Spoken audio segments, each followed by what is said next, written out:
How does Santa fit all those toys into his big old sack? Why are Santa's cheeks so jolly? All of these questions you can find the answer to on this Paranormal Life. Come in, Hey. weary traveler. Oh, hey Santa, how did you get into our studio? We don't have a chimney. This is nuts. In the modern day, Santa sometimes has to break the windows. Really? Did you pay for that? Is that your gift to us? The expense of that window? I think you'll find I more than make up with it with your present this year. Oh my god, a Furby? Mm-hmm. Yeah, I mean, I get it's mint condition, like not out of the box. Okay. Me sleep again. I don't think this is gonna cover the cost You're of welcome, the window. little boy. I'm not a boy. I'm a man. I'm a man, Santa. Welcome, everyone, to the Christmas special of This Paranormal Life. Ho, ho, ho! I hope you guys are having the snuggliest little delicious Christmas in the world. I hope you are by a roaring fire right now, Drinking hot cocoa. drinking hot cocoa with a little bit of eggnog and Irish it up a little bit. Irish it up a little bit. That's Then right. Some get- cocaine in there. Whoa, that's not what that means. Oh, really? That's some naughty list shit, and we don't talk about that in this podcast. Yeah. But I hope you guys are having a fantastic Christmas. And you know what? I bet you were thinking, oh, if only I had the sweetest gift of all, a very short podcast to listen to over my Christmas break. I bet you didn't think you'd be hearing from us today. Well, here we are, whether you like it or not, jamming our sounds and nerdy little voices down your chimney. And we are just talking about the paranormal. We are spreading soot all over your house. There was a lit fire when we came down. It's not lit anymore. We stomped it out on the way in. That's right. We're making ourselves at home. We're opening your presents. I think someone took a shit by the tree. It could have been us. It could not be us. We don't Rudolph know. the reindeer went hungry last night because, I stumbled in at 2 a.m. and had all the damn carrots. Oh, yeah, and the milk and the cookies. Thanks for that, asshole. Santa didn't get a goddamn nibble. I flushed them down the toilet. Not letting that bitch get any credit. And, you're probably thinking right now, what fun Christmas episode do these guys have lined up? Yeah. Just a regular paranormal tale, to be honest with you. Exactly. Because the truth is, y'all been nasty little bastards this year, and you're all on the naughty list. It turns out Santa's an MIB agent. He does not like people poking around in the paranormal. So look, our fellow naughty listers. You stopped me earlier on because you said that's some naughty list shit that we don't mess around with. Yeah, exactly. But that was a test and you failed it. Okay. We're obviously all naughty listers. Anyone that spends their life investigating the paranormal is on the naughty list. Yeah, it's one of the just like sad repercussions is you just forgo getting presents. Yeah, why do you think the commune is powered by coal, Kit? It's all we get every Christmas. Our main import is coal. Our main export are diamonds. It's the dirtiest work of all. It is truly. really, really filthy work. But let's just dive into our Christmas story. Please.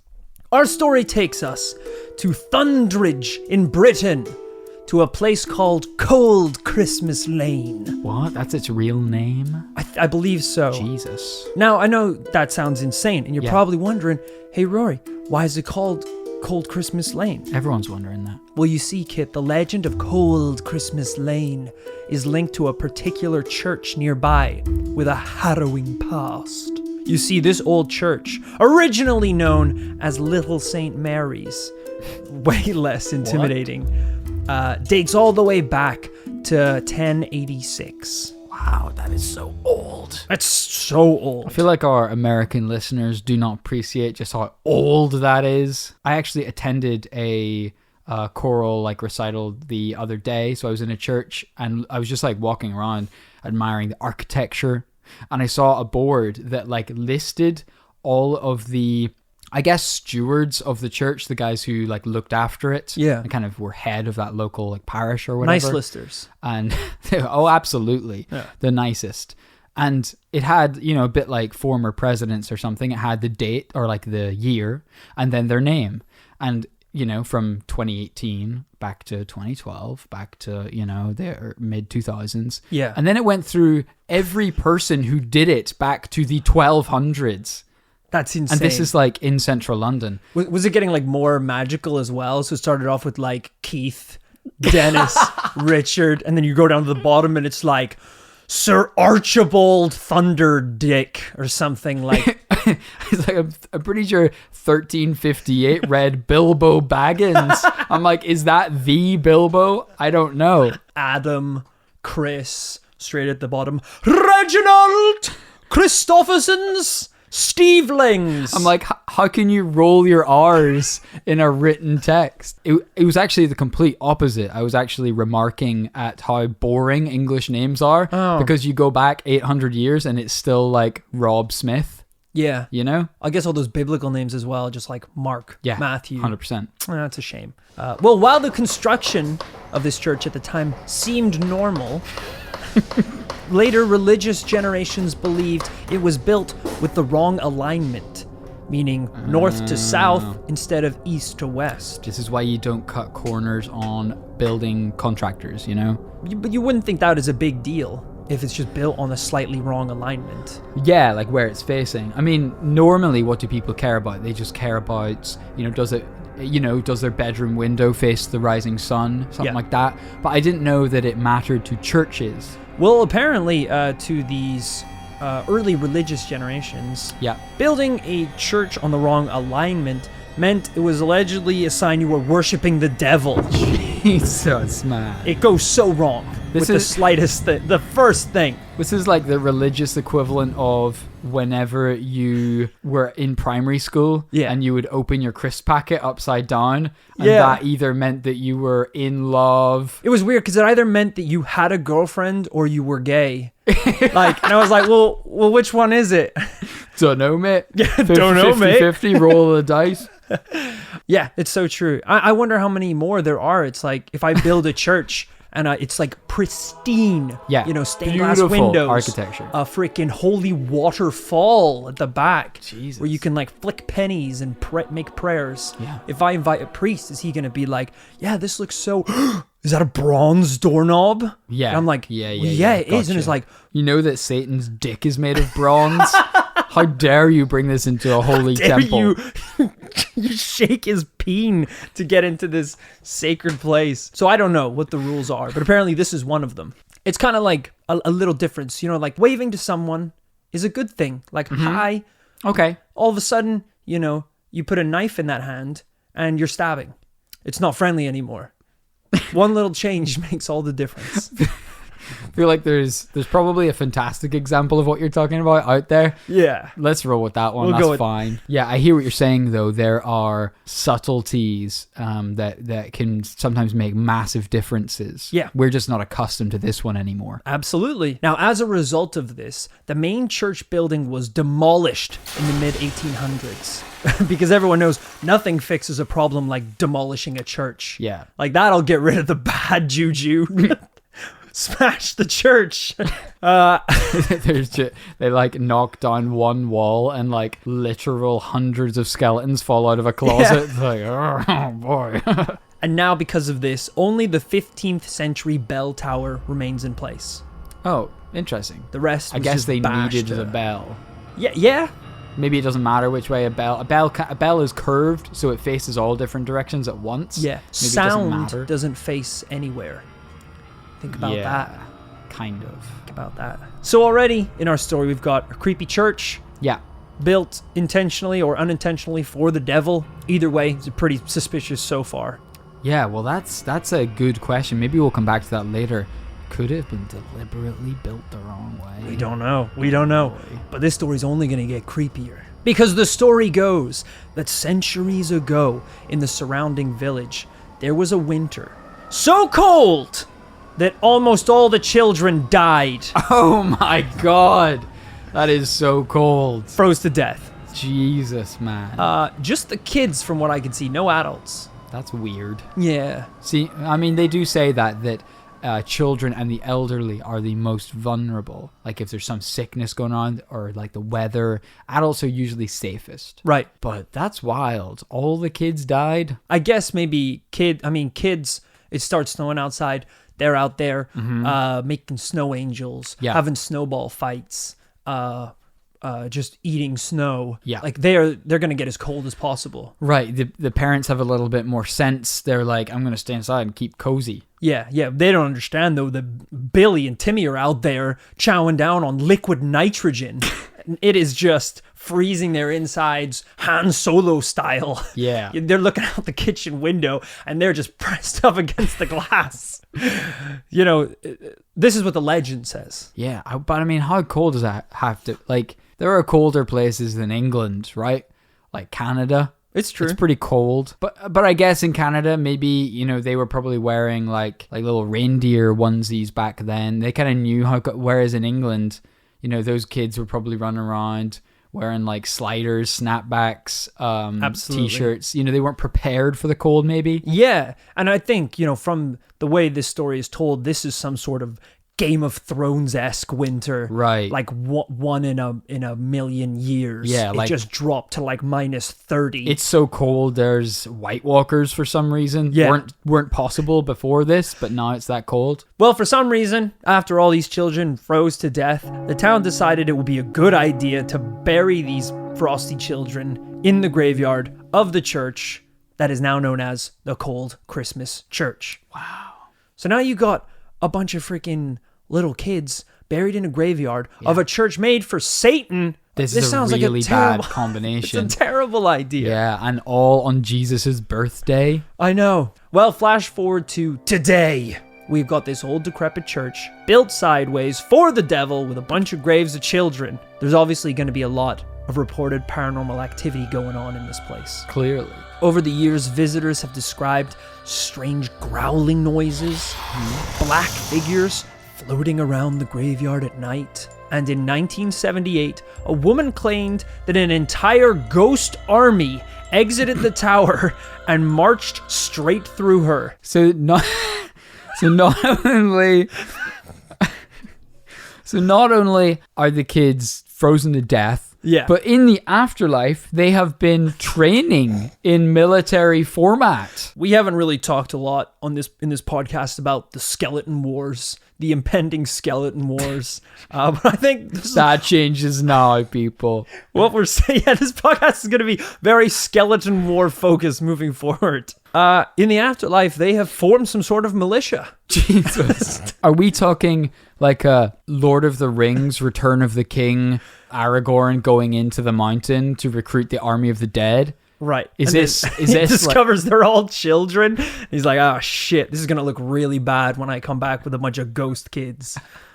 Like, is there one adult here? It's like, well, Keith died when he was 9, but he was about to be 10. Like, well, you're still really young, Keith. My voice broke before I died. Regarding her testimony, she never claimed that they were children. Yeah, okay. Just a entire ghost army. But I'll tell you what, a ghost army is I feel, underreported type of ghost sighting.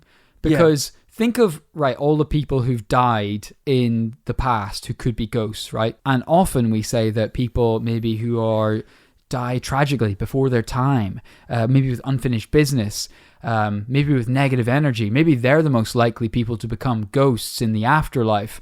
Yeah. Well, what people are better candidates for ghostdom than people who die in battle? That's And true. England's old as hell. There's been a lot of battles. Yeah. I mean, even all over the world. And that's a lot of people getting cut down at once. You know, you might go in a battle and lose 10,000 people all at once. It's something we haven't covered yet. I'm sure there's like battlefields in France and Belgium from the First World War that are probably teeming with ghosts. Yeah, and I wonder if people there say they saw a phantom soldier, or they Yeah. literally like, I saw the entire army still out there fighting the ghost Yeah, wars. I saw a ghost tank, ghost horse. Well, fair play to this woman that, like, she didn't just go, like, I saw something a little suspicious. Right. She was like, an entire ghost mariachi band flew through my body and disappeared into the night sky. Like, she's going full on with, with the claims. She's not holding back. So I appreciate that conviction. Now, while the site is very popular among tourists, photographers, and even the locals, it's also gained the attention of a few unwanted visitors, Oh. such as Satanists, What? witches, Rude. and worshippers of the occult. Don't they have any respect?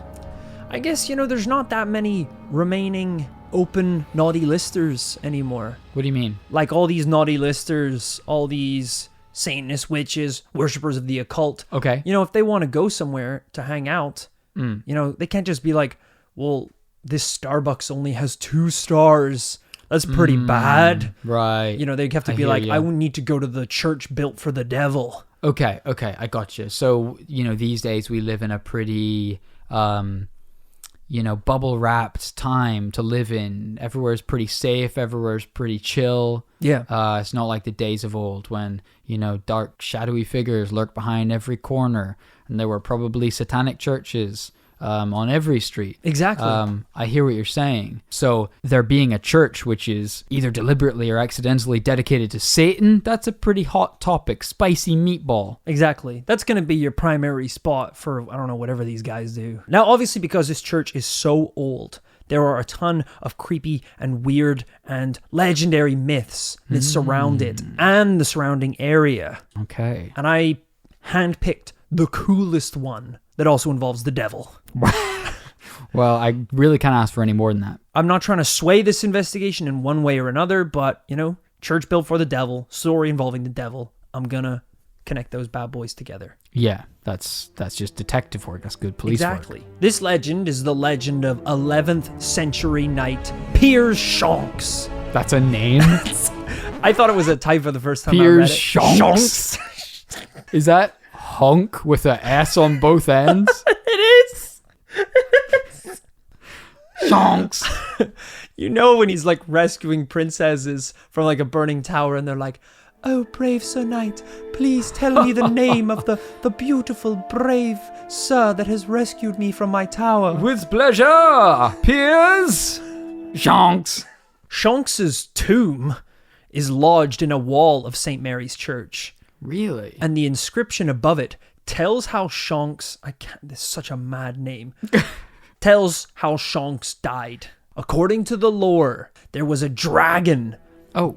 that hailed from a nearby village of Barkway and terrorized the local people. Damn. Breathing fire, stomping on things, burninating the countryside and the thatched roof cottages. Now, obviously, Shonks, being the legendary knight that he was nominated to handle the problem. Yeah. You know, as you got a whole crowd going, "Shonks, Shonks, Shonks, Shonks," as he like We rides believe in you, through- Shonks.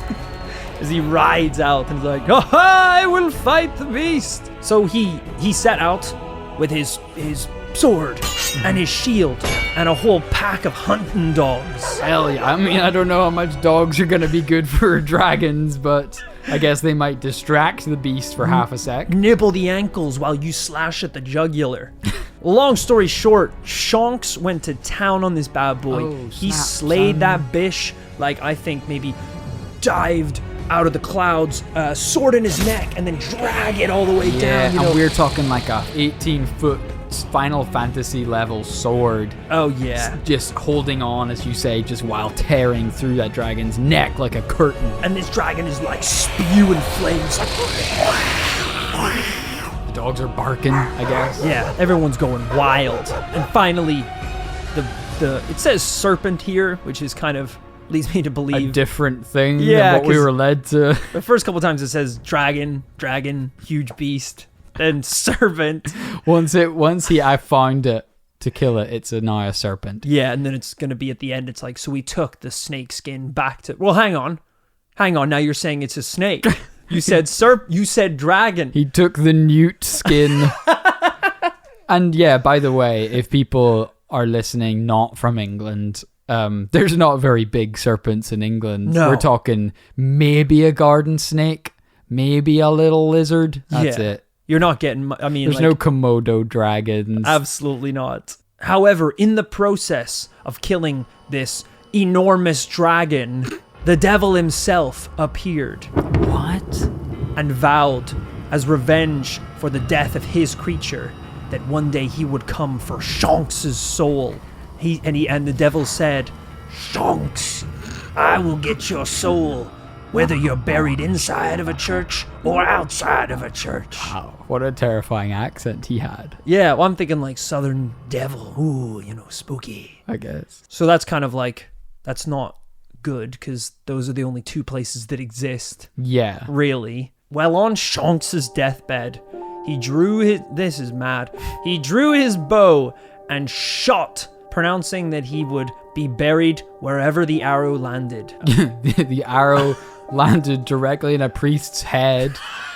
Who was inside a church, at the by the local way. church, yeah. So his soul was just claimed immediately, like ripped from his body. I like the idea of him being like, I'm just gonna fire this randomly into the air, and wherever it lands, bury me. And he deliberately aims as hard as he can into the church gates. It's like, where you see what you're doing. You can just ask to be buried there. It's fine. Apparently, the arrow went through the south window of St. Mary's Church Whoa. and struck the north wall, burying itself neither inside or outside of the church, but in an alcove. Oh, they screwed over the devil. He didn't think of that. He's gonna be so mad when he finds that out. You know, the devil's going to show up and it's like, you know, you're still inside of a church. You shot the arrow in the church window. It's still inside. He's like, oh, devil, you silly, silly bastard. I got buried in a gazebo. Good luck with that one. You said you could get my soul inside a church or outside of a church. I fired that f***ing arrow into a Starbucks, and there I will remain.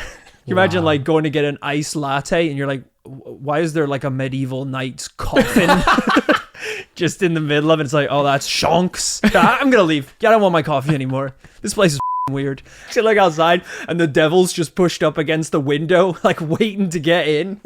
You look up at the sign behind you. It was called Shonks Bucks all along. Shonks fucks. You're like, oh, my bad. It makes a lot of sense. So there, his soul forever remains, escaping Satan's clutches. The coffin is apparently elaborately carved from a black marble slab and depicts a dragon breathing fire at Shonks, but the flames are deflected by a cross. That's so bad ass. While he's being raised to heaven by an angel. Dude. That's pretty baller. That's why I want to go out. Well, like deflecting a dragon's flames with a cross while like giving him the middle finger to the devil as an angel like lifts your fat ass to heaven. I think I'd like to live like a full life, and then at age 90 they gear me up with a sword and shield. Yeah, that's a good way to do it. That's a good way to go, to be fair. You enter a retirement home and they start training you how to use a battle axe. Immediately, yeah. So You're going to need this where you're going. So Friday night is just a senior citizen movie night. We'll have that. Then on the middle of the week, we have bingo. And then Friday night, you better buckle up, you OAP, because we're going to fight a dragon. We're wheeling a kaiju into the grounds of this home. Now, I am not claiming that the legend of Shonks is real. Yeah. I'm just throwing that as a bit of a backdrop to add some color into the history of this cold Christmas church. Yeah. There's a lot going on here. I will state that the deaths of those children has never been claimed, never been proven. Yeah. I mean, I think there are children's names probably in the graveyard, but like children die all the time. Like anyone else, everyone dies all the time. Yeah. So what are your thoughts? This is nuts. What a cool legend. I mean, the legend of Cold Christmas Lane was quite interesting already, but then to back it up with this also local legend of Shonks is what you were gonna say. say. The legend of Shonks, which is ironically the working title of Shigeru Miyamoto's Legend of Zelda. Honestly, dude, I'm not even sure if the church is real, but Shonks? That story rang true to my heart. I guess whilst the Legend of Shonks is a very badass tale and a very cool tale, it sounds like a video game you get for like a video game console you find at a car boot sale, like for the Splintendo. Yeah, like this is a Splintendo 98. Like your uncle one Christmas tells you he's gonna buy you a Nintendo. You can't contain your excitement. Then on the big day, he unveils the Splintendo with Legend of Shonks. Brand new game. You're like, well, I guess I'll give it a whirl. You turn the game on, plug in your controller. You're like, this controller doesn't seem to be doing anything. It's like, this is just a DVD, to be honest with you. Doesn't control shit. Shrunks gets killed by the dragon either way. Almost immediately. You just have to tap A to get the angel to lift him to heaven quicker. Yeah, it's like a really Christian game. It's like you can't control your fate. Yeah. You just have to hope you get into heaven. Yeah, Shanks dies in the prologue. And then the main game is really just trying to get him to heaven. Because he also did a lot of really bad shit on Earth. Like, it's kind of the backstory. The problem with the legend of Shanks, of course, is that we, as of yet, don't have any historical evidence for the existence of dragons or the devil or really anything to do with that tale. That's true. But if he is buried there in marble in the church, I guess he was real. Maybe there was something to that tale once upon a time. Not really enough to go on. It does reflect a definitely paranormal vibe onto the original story of Cold Christmas Lane. Yeah. The only problem is, as you say, we don't necessarily have proof of a mass grave of children that might cause this place to be paranormally haunted. So could we just be dealing with a couple kids who died of the measles one Christmas and then this got blown out of proportion? Yeah, I think this is a story where almost every aspect of it has been blown out of proportion. The church was just built a weird way. I don't think for any in particular reason. There's obviously not a mass grave for children, or I wouldn't be doing this story. Right. If that was actually true. Shanks isn't real. I think he's a real person. I don't think he fought a dragon. Okay. It's easy to let you know how invested I am in this story by letting you know that halfway through my research, I almost abandoned it to see if I could just do an episode on whether Santa was real. And when I realized there wasn't enough evidence, I went back to Shanks to round this one off. It's kind of funny to think that back when we were kids and we were told that Santa was real, we accepted it, first of all. And then, as we grew older, if we ever wanted to look into that fact, we didn't really have too many tools at our disposal. Yeah. Kind of just an encyclopedia if we really wanted to look. Kids these days can kind of just YouTube Santa footage to presumably have their, curiosity satisfied. Oh, absolutely. I mean, yeah. just this week, like you say, I saw footage of New York City, about 12 Santas beating the shit out of each other in the middle of traffic. So yeah, the magic kind of is gone, I think, from that. So what do you think of this one? Look, let's get right to the point, because it's Christmas Day, and frankly, my family are wondering why I left Christmas dinner to go into a room with you for 30 minutes. My family are wondering if I'm still alive. It's a no. It's a no from me this week. Awesome. Merry f***ing Christmas, folks. Double no. That's your Christmas present. Because you've been naughty, you little naughty bastards. Naughty listeners, we're right there with you on the naughty list. Yeah. All right, that just about wraps it up for the This Paranormal Life Christmas special. Ho, ho, ho. Thank you so much for listening to the special. We're not going to do any podcast thank you shout-outs this week because, as I said, I think literally my family are wondering why I have no presents under the tree. Granted, that's unrelated to us doing this podcast. I just didn't buy anyone a gift this year. Yeah, of course not. But still need to go in there and explain that to them. So thank you so much for listening to the podcast special. I hope you have a fantastic Christmas, a fantastic paranormal New Year, and we will see you folks in 2019. Oh my God. The year of the ghoul. Year of the Shanks. Year of the Shanks, baby. All right, remember folks, in 2018 all the way to 2019, to live fast, investigate, and die young, baby! Merry Christmas, motherfuckers!